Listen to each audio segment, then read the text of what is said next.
Well, guys, thank you for allowing me time to have my wee break before this meeting. Why don't you tell me what the problem is with my new upcoming movie, Seth Rogen's produced Teenage Mutant Ninja Turtles: Mutant Mayhem? Well, we got hold of the script, and we were shocked to discover that neither myself nor Shredder, who can't be here for copyright reasons, is included in the new film. And Well, I, sorry, go.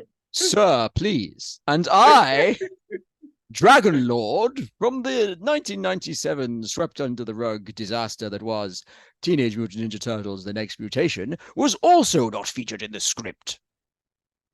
Well, you see, it is the first entry in a new franchise. We're going to have a whole series and a sequel, ideally. So we can't use every single villain in the first movie, you know? We just got to make room for the really important ones like Leatherhead, Ray Fillet, Genghis Frog, real household names. Presumably I, Dragon Lord, will be in the second film then. I'm sorry. Well, who are you again? It is I, Dragon Lord, beloved Turtles villain of the late 90s. Well, here's the mistake, Mr. Dragon Lord, sir. Your show is actually only called Ninja Turtles: The Next Mutation, where this is an adaptation of Teenage Mutant Ninja Turtles: The Next Mutation. I mean, not Next Mutation, just Teenage Mutant Ninja Turtles, not Ninja Turtles. I understand completely, Mr. Rogan, and I thank you for your time. Thank you for being so reasonable. You want this joint? No, excuse me. I'll take that. There you go, little buddy. We're fantastic, never panic.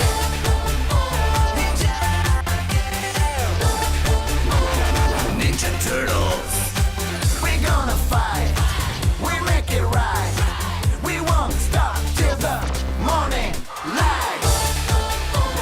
We're fantastic, never panic. Ninja Turtles.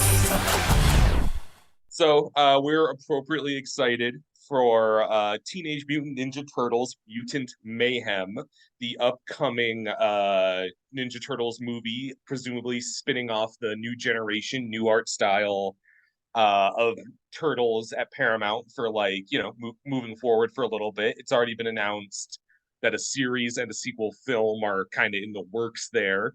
So we're looking at kind of, what's going to follow Rise after its kind of short time in the limelight. And we thought we would look at another, perhaps less fondly remembered iteration of the Turtles. And you recommended the show, and as I I don't stated, say as I recommended. That's you the wrong recommended term. we look at. You didn't Yeah. recommend as Seth Rogen explained, not me, as Seth Rogen said, they were too cowardly to call it Teenage Mutant Ninja Turtles: The Next Mutation. It's simply, and searching for it was kind of a pain in the ass because of that.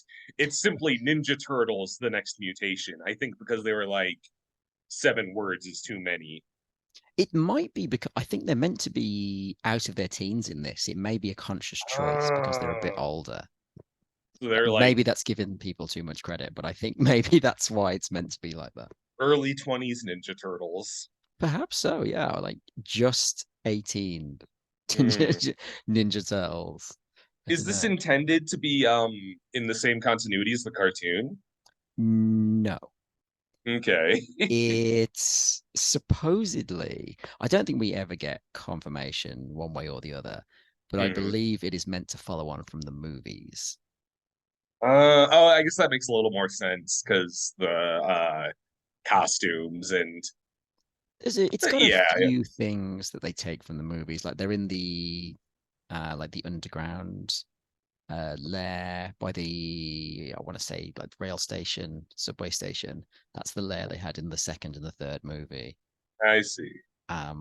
This was intended apparently to be well, it takes ideas from the whole show takes ideas from what might have been a fourth movie.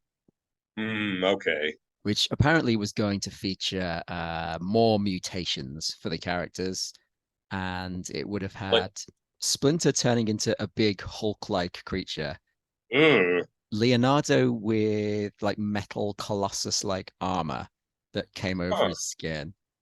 Um, Michelangelo was going to have like a shape-shifting thing where he could turn into a human. I can't remember what Donatello's was off the top of my head. Raphael was going to be a, a weird like raptor dinosaur turtle hybrid. Uh, that's really strange. I Oh, don't Donatello love was that at going to all. have Donatello would have had psychic abilities. Yeah, oh, And that's a safe bet. they kind of make sense. And there would have been a fifth turtle called Kirby. What? There you go. That was going to be the fourth movie. Supposedly, it would have also featured like an evil April and an evil Casey Jones or something along those lines. But What the fuck? yeah, I don't know. The script has never surfaced for it. I don't know if they actually Huh. got that far, but they did like lots of concept designs and stuff for it. And yeah, obviously nothing ever came of it because the third movie was not successful. No. So Well, we get a fifth turtle in this, and she's mm, called Venus de Milo, which is like because the four turtles are the Renaissance artists, and Venus de Milo is a Renaissance art piece, so it's like sure. So I wonder where the name I the biggest stretch I can think of is that his name is Kirby, like because Jack Kirby, like he's considered the modern Renaissance artist equivalent.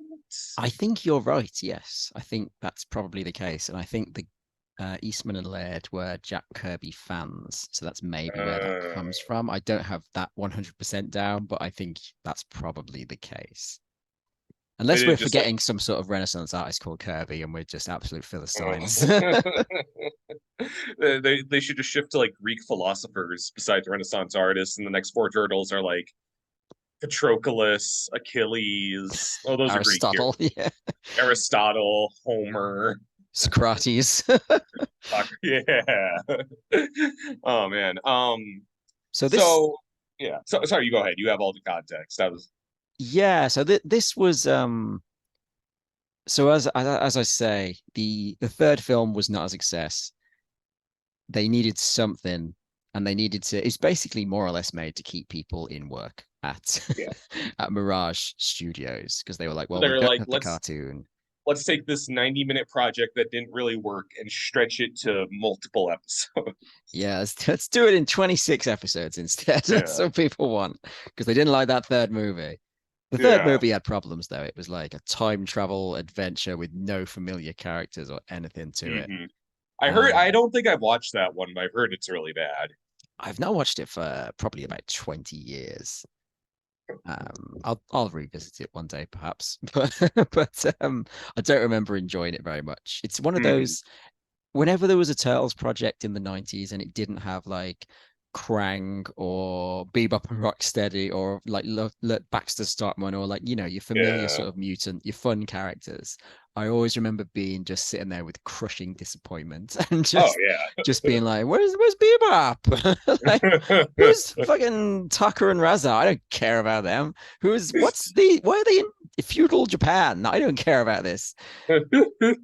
And this has that to a certain extent because it does away with Shredder in the first two episodes and then moves on Yeah. to a brand new villain. Who's and this almost feels like kind of a response to Power Rangers. Maybe my view Oh, being yeah. colored by the fact that they crossed over this specific show is the one that crossed over with Power Rangers. But it feels a lot that way a bit in the villains and the format. Do you know if that Oh, was yeah. ever like in the sauce? Oh, absolutely. Yeah. Because I Mhm. think Power Rangers was the thing that unseated Ninja Turtles. Yeah. And it's a massive, like, 10-year stretch of popularity. And yeah, the cartoon was like overtaken because everyone was gravitating towards Power Rangers. So they were like, well, let's do our own Power Rangers thing. And I guess notably, this is done with Saban Entertainment, who make Power Rangers. So it's not necessarily even a rival to Power Rangers anymore. It's more like Yeah. a if you can't beat them, join them, and let's just get them involved and see how that works. Which I think Which is the tur probably it's fine. That's a notable like yeah. That's an idea. That's a pretty good idea if this was I feel like hugely that's just like popular. what the turtles would do. They wouldn't like fight the race. They'd be like, yeah, let's just join in. Why not? Yeah, Yeah. it's fine. I think it's if you were going to go another direction, if you weren't going to do another cartoon, that's probably this is what you had to do. And they sort of made it was like the last sort of breath of the 90s of the Turtles, I guess, which after this is 97 to 98. There was only 5 years between this and the 2003 show. So they weren't that absent from the public eye for long, the Turtles, even though this didn't do well. They just rested it for a couple of years and they came back and Yeah. then it was massive again and it still is. And it's never gone away since. So we'll always have some sort of Turtles project. So you may as well just try whatever you want because there's I always going to be remember some when sort they're of like success. when Turtles Forever came out, there were whispers like, is this the last turtle thing like ever? Like maybe it is. It's like, oh Mm. no, no, no, no. Um it's kind of bizarre to think about because this was 97, you said. Yeah, it just ran for 1 year, 97. Yeah.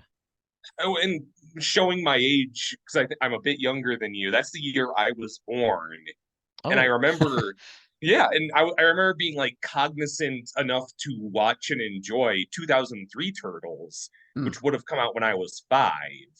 Oh, So, wow. so it feels so like looking at the two projects, it feels like an ocean of time between them. Mm. And like for my development as a human, that's absolutely the case as well. It's just age and time are a funny thing that way. You're right. It's not really a long gap between them. It's bizarre. Yeah. I guess it's the equivalent of the gap between the CGI Nickelodeon show and Mutant Mayhem, well, which also seems crazy. that gap had Rise in between is the thing. Yeah, yeah. Yeah, yeah. Yeah, that's pretty nuts. Yeah, because this feel like I would have guessed like maybe a little earlier 90s. This just feels like very severely retro. But I remember watching Power Rangers Time Force around when I was able to remember that properly around that time. So I guess that trend really hadn't gone away for a while still after the fact, even though we associate it very solidly with strictly the 90s. This, I think this does feel earlier though. It doesn't feel like it's late 90s. It feels like it's early 90s. Hmm. Um, I and like I didn't even find like because this is a pretty reviled adaptation, what we were discussing earlier. And like I didn't come out like loving the show or anything. I didn't like hate it. Like it's fairly serviceable. There's some annoying things about it. I probably wouldn't watch beyond the ones we did, but I'm like, it's not awful, you know? no, and I do remember watching this at the time. I remember it coming on. And I remember at least like if it was on, I wouldn't necessarily switch it off. I Hmm. remember very little of it, and I do remember being disappointed at the time that like Shredder was written out early and you didn't Oh really yeah. have like there was no April O'Neil, there was no Casey Jones, there was no Krang. It was like all the stuff I loved about the cartoon wasn't in this really. I um could you imagine like a Henson Muppet Krang? That's like the most insane thing I could like fathom. That I think that would have been amazing. I'm amazed would we have been didn't so cool. get some sort of puppet Krang at some point. I think it was due to Eastman and Laird not really liking a Mm, lot of the cartoon characters and refusing to use them. But right.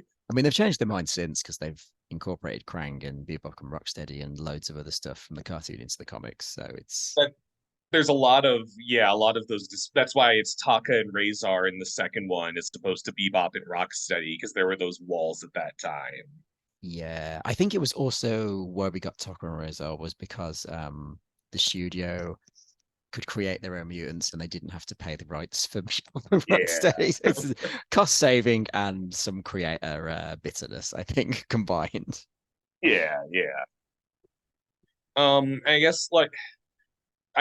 I guess it's a fair enough time to talk about the small. Like, I want to talk a little about Shredder. We only get him a little bit, and like, I was honestly kind of impressed with the Turtles costumes in this. Because like they just have a lot of articulation in the face when they're speaking. I actually thought that was okay. Shredder looks awful. Like, Yeah, I was going to say exactly the same thing. I was pleasantly surprised by the turtles. Some of the lip syncing isn't quite there, but for the uh, most part, I think they look all right. I think they're pretty decent. yeah. Yeah, Shredder looks cheap as hell, doesn't he? It's like bits and pieces glued on Mhm. to. It looks like a Halloween costume that Yeah, it looks I could come up with this. like shiny foam with like a thin aluminum coating or something for the metal. And It's he's looks. played by. Sorry, go ahead. I was just gonna say it looks. I imagine they just didn't want to spend a lot for a character they knew they were gonna get rid of after like 2 episodes. They just threw something together. That makes sense. Yeah, you've got to build Mm, your Dragon Lord puppets and yeah, your new villains and your Turtles costumes, and you've got Shredder for like about 5 minutes screen time in 2 episodes. So yeah. I understand it, but I'm sure you could have done something a bit better than like. Can you at least try and get the costume back from the movie? Can you pay someone to give you that for a while? Yeah, Like come on. Yeah, come on. it's very, and he's played by the most uninspiring actor. Mm, And I was looking at the performance thinking, would this be better if, like, say, James Avery had done the voice for it? mm. And I honestly don't think it would, because I think Oh, the guy in the suit is so. I don't know if it's the same guy doing the voice as is in the suit. I suspect maybe not. yeah. But like even like his gestures and his movements and stuff are just really lackluster. Hmm. And like he's not really particularly imposing or anything. No. It's You can have just like a really, you can have a funny shredder or like a really intimidating shredder, and this hmm. just isn't either one. It feels like it's some guy. Mm, And it's you may as well not have made him Shredder because they don't do much with it. no. I have lost face tonight. I've been humiliated, and you are responsible. It's his fault. Liar. Oh! I was sick. I had to take my grandmother to the dentist. You despicable imbeciles. Oh, please, please, please don't hurt me. Get up. Stop your whimpering. You're acting like a yellow bloodless caterpillar. But I am a yellow bloodless caterpillar. We will attack again tonight. We will crush them with the entire clan. We will whip the foot into a frenzy, and then we will destroy the freaks once and for all. That's brilliant, Master. And he's ultimately, well, to be fair to him, he does beat all the turtles in this. And he is only defeated by Venus and her shinobi magic. And she does some sort of psychic magic, which causes him to be just racked with guilt, I think is the impression that I got. And then he just sort of She does the crumbles. Ghost Rider penance stare, basically. Yes. And that's it. And he does come back for a future episode. He's in one more episode after this, where Is he like, is he bad again, or? he's reduced to like a homeless man. Oh, And I think they team up with him. And the end of that episode implies that he's going to go back to his evil ways. Like he does an evil laugh at the end. So I think uh, if they'd gotten a second season, we might have seen the return of villainous Shredder. yeah. The way, because in the second one he ostensibly dies because he goes Super Shredder and he gets crushed under the wood. Does he come back in the third movie? No. So they could have just left him dead. I would have been that. I guess people would have asked questions why there's no Shredder, but I mean, there's no Casey or April either. They could have just omitted him. I don't know why they bothered.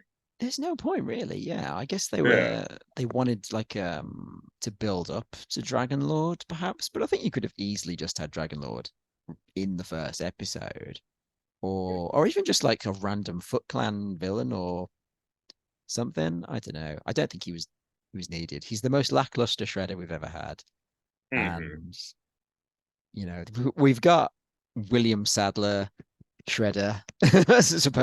Sorry, William Sadler. Eric Sachs is. Yeah, I was gonna mention him. I was like, I mean, at least his suit is like fugly, but it's like insane, kind of.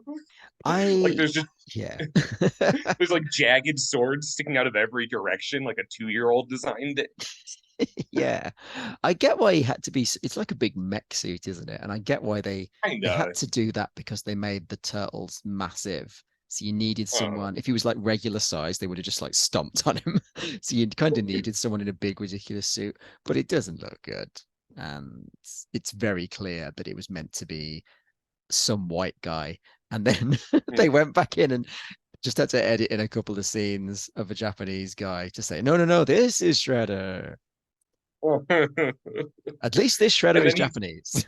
We can say that for him. and I think he's like back in the sequel, and Krang just like immediately fridges him before he does anything.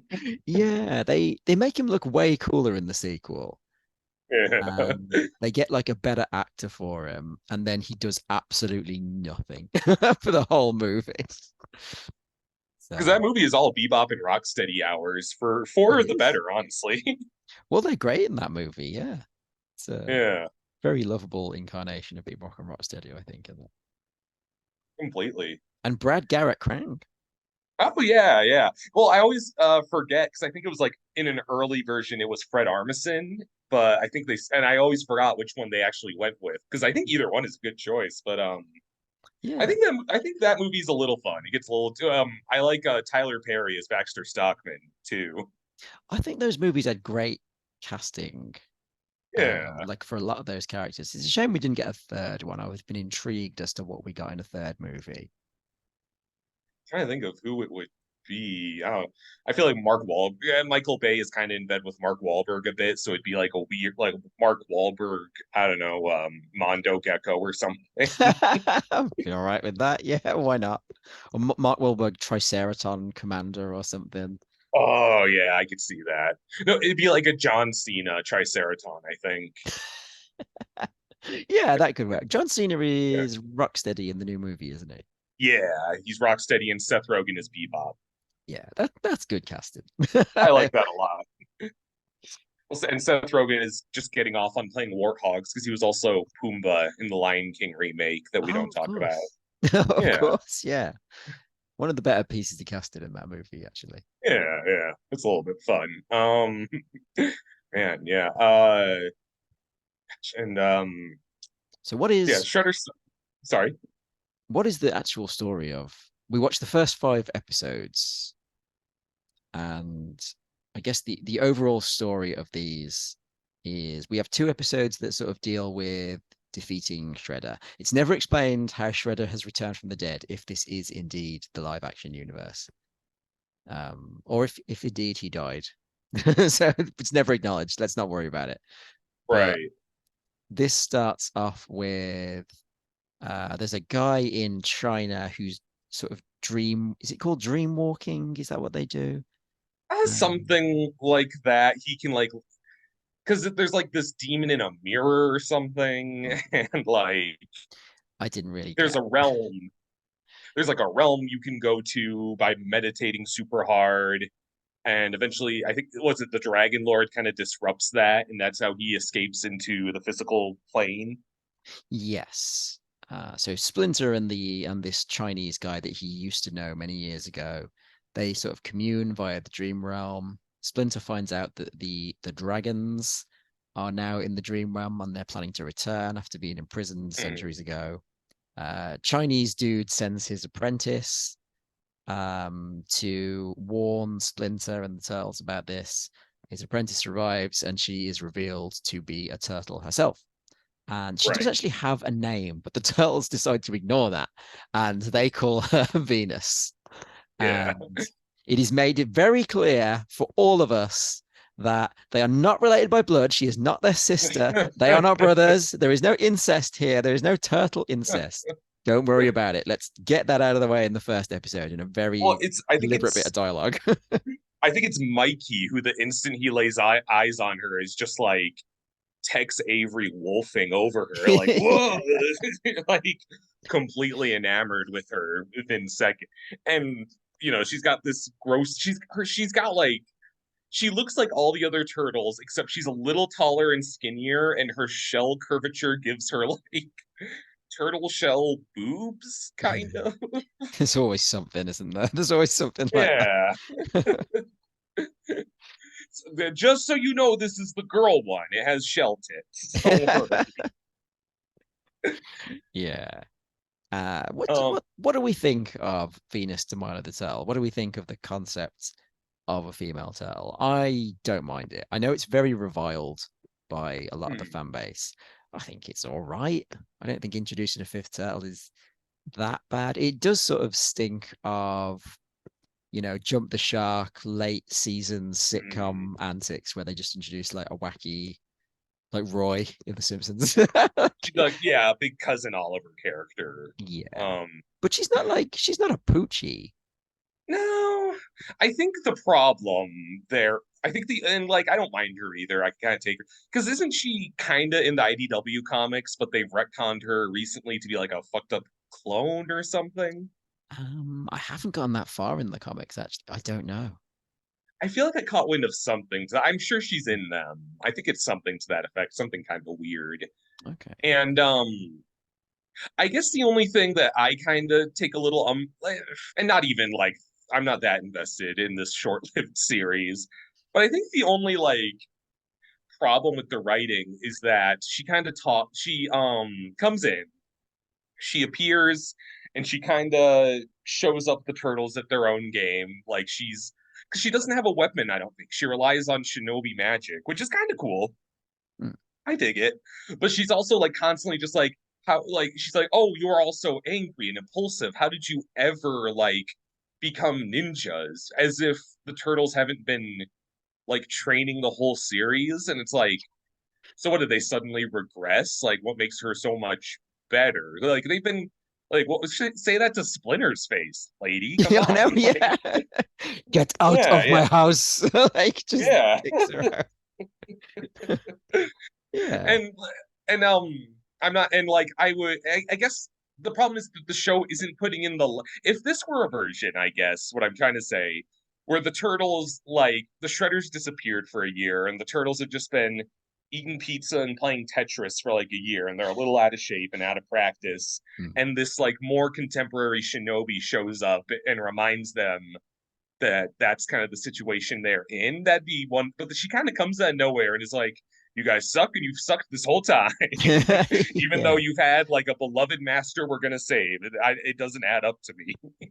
Well, they don't have magical abilities. So Yeah. she's got a bit of an unfair advantage in that she only defeats the Shredder by like psychically messing with his head to the point where he Mhm. has a breakdown. Like, Yeah.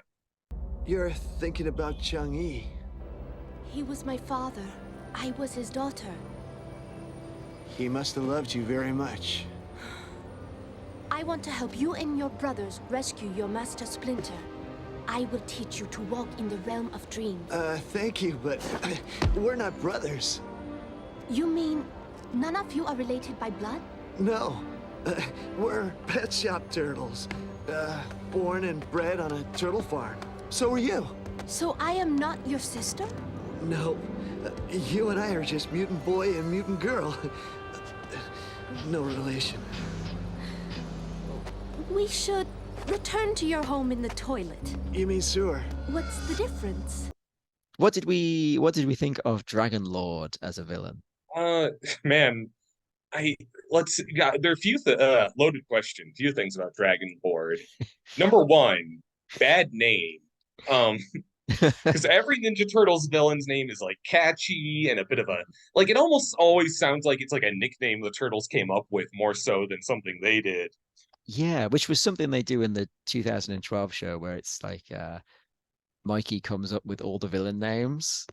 Like Yeah. he keeps naming all the villains every time they come up.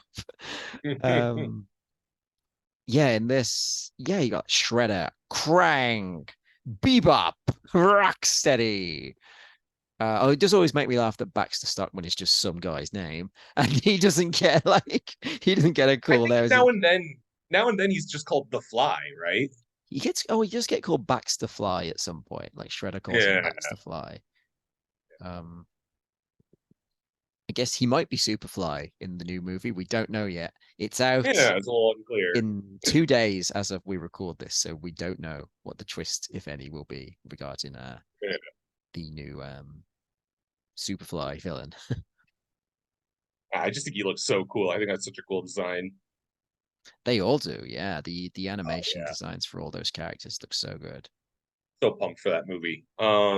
He has like a freaky little henchman. Did you catch who does his voice? Because it sounds incredibly familiar. The Dragon Lord's voice? Yeah, It Hothead. was That's who I'm thinking of. I'm sorry. okay.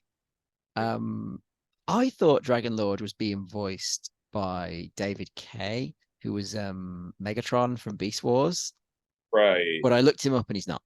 And I didn't recognize the voice actor for Dragon Lord. It was his henchman that I was like really struck by. I was like, oh, Oh, that's somebody. it did sound familiar. What was the henchman's name again? Was it like I don't even Wix remember. or Wick, voiced by Lee Tokar, okay, Wick. who I don't know exact who is like a name who he's in the Canada cabinet. So like Oh, okay. We've probably heard him in yeah, something before, doing some sort of voice then. yeah. Like I see he's in like Johnny Test, George of the Jungle, 3-2-1 Penguins, all the like stuff we would like get onboarded from Canada to make room between American cartoons. We've heard the Dragon Lord voice actor in Mummies Alive before. Here's a nice thing, I think, is that he's I think it's a bit of a clever premise how he and Wick seem to be making like serums of like weird animal ingredients. Like he's like what like, oh, I have to mix the bones of a tiger with the skin of a turtle and the eggs of this and that and so on. And that kind of plays into like the animal monster of the week theming of the old show in like a different way. Yeah. I wish it was like actually played with the it'd be cool if like every week it's like, oh, Dragon Lord figured out a new serum and he used the feathers of a condor and now he can fly. Or, oh, this week he got snake scales. Now he's got venom fangs, stuff like he could like change or something. But it all seems to be like towards one particular end goal. Yeah, I wonder if do you think we get like a Power Rangers-esque Monster of the Week in every episode? I wonder if that does happen. Um, I suspect maybe not, because they'd have to no. pay for a lot of new suits. I was gonna say this show seems so cheap that I don't think they could manage that. Well, if Teenage Alien Fighters from Beverly Hills could only manage like 3 villains for 65 episodes, Yeah. I reckon this one can probably only manage Dragon Lord and Wick for 20 episodes. They couldn't even afford a Shredder costume. Yeah. No, probably not. Krang would definitely have been beyond their budget, I reckon. Yeah. Did Wick remind you of do you remember when we watched Teenage Fighters from Beverly Hills? I can't remember. Well, that might not even be the full title. We have watched it. I don't know if the episode will be out at the time this one releases. But there's a puppet in Tattooed Teenage Alien Fighters from Beverly Hills who looks like it's like the Wick puppet, but the Wick puppet is so much better than that puppet, and it fulfills exactly the same role in the show. Like Dragon Lord and Wick are essentially Emperor Gorganus and his weird little bird puppet. But that puppet had no expressions, and its eyes didn't blink, and its mouth didn't move properly. Yeah. It makes, no, I remember. Like Tattooed Teenage Alien Fighters from Beverly Hills makes this show look like a masterpiece, because at least you can tell they've got money for this, even if they don't. They've only got a limited amount of it. You look at other shows of the time, and actually this looks pretty decent. I think some of the CGI is pretty okay in this for what it is. Yeah. Also, like, I don't know if the theme song is like very bombastic, but it'll catch your attention if nothing else. I can't remember any of the lyrics. Ninja something turtle. Don't panic, ninja, fantastic, turtle panic, ninja. I don't know, plastic. I can't remember. Fantastic, you can trust my hair. I'm a Barbie girl. It's not as catchy as that, but it's all right. Yeah. Oh, that That's the Spirit Turtles. Hail, hail. The gang's all here.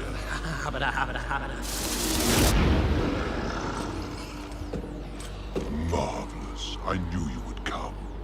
Welcome. And what are you supposed to be? I am the...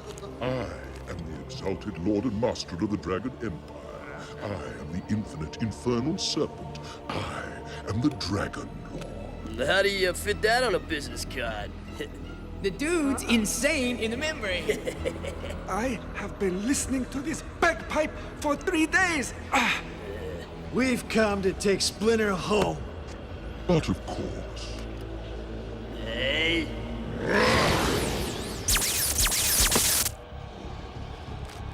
I was sort of looking forward to annihilating the Majesty.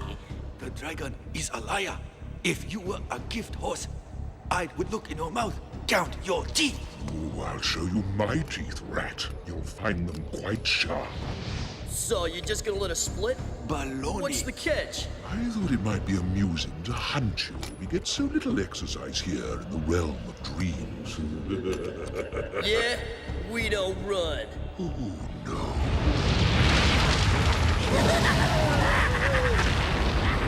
Gotta run! I was just saying the other day that we don't run enough. Personally, I love to run. Quick, this is where the fun begins.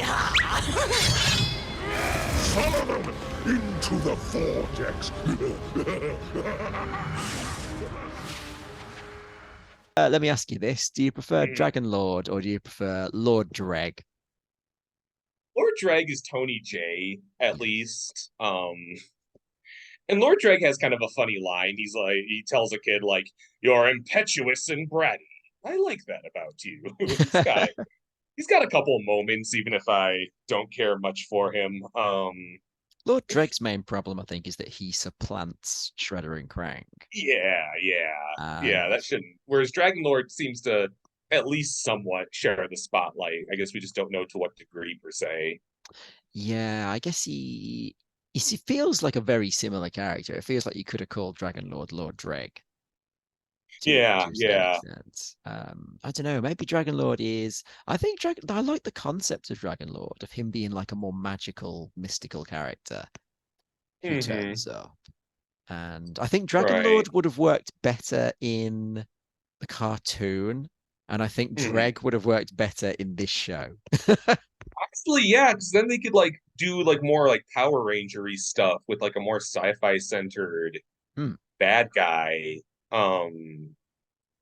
Dragon, yeah, I could see Dragon, and then Dragon Lord's magic stuff could be better in a cartoon, I think, because you can animate any number of things. It would be a really good sort of contrast to the very sci-fi oriented Shredder and Krang, I think.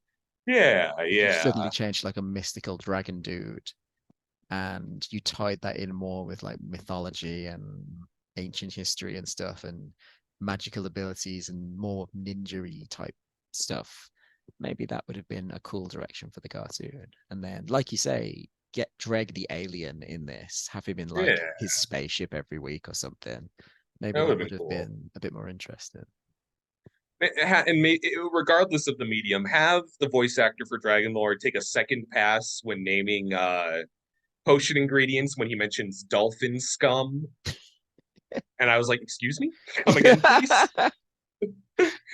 Dolphin scum, two separate. Yes. Okay. Beg your pardon, sir.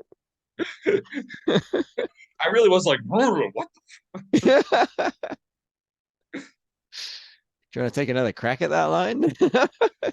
Maybe just say like dolphin brine, dolphin fin. No, dolphin scum. We're sticking with it. All right. Poor choice of words. I think we kind of did. We cover all those. Did we cover the bases? I don't. I think we basically did. Yeah. Do you think this would have been better if it had been a continuation of the cartoon? I think it would have lasted longer. I suspect probably not.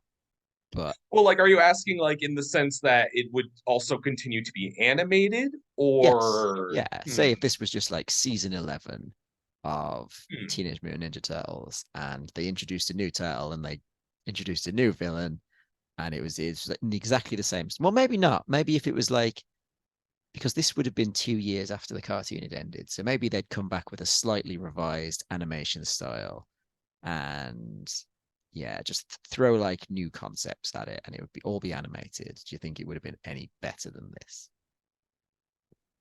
I don't. I think it would have been better in quality because I think that fighting turtles and giant monsters should be animated as opposed to live action, perhaps. Yeah.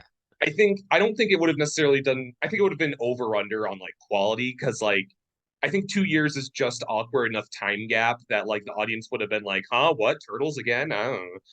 Yeah. And like whereas like making a big deal about a fifth turtle is probably alienating to new members because they're like, I don't know who the first four are in the first place. What do you Yeah. mean? Like, so I feel like this if this were an animated show, I think it would have had like a similar fate and like it's like a weird for it would have been a weird forgotten generation. Whereas now it's just like a weird extension of the movies no one seems to like. Yeah, it's weird that they don't even, we get like a sort of recap of how what the origin of the turtles are. And then there's a Mm. very there's a very ham-fisted line where someone goes, "Oh yeah, Master Splinter said there was a fifth turtle in the tube with us.